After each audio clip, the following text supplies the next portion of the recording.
Hello guys, welcome back to my channel. Those on YouTube channel, please show your support by subscribing and also that you don't miss any of my future videos. So in this video I'm going to talk about my second week experience as a Tron associate. So starting with a video.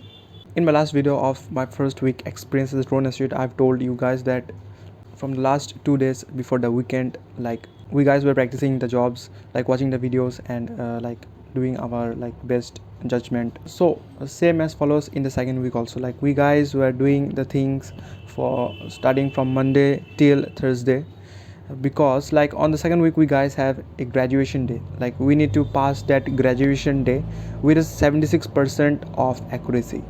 So for that 76%, like we guys were practicing on the second week also the same, the what are the activities that we need to do in the job so that we don't get stuck in the graduation day. And as for me, like I also passed the graduation day more than 76%.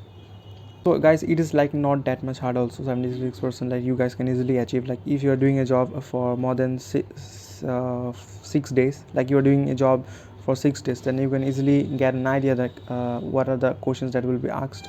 So that's all about my second week experience as a Tron associate. So nothing more than that.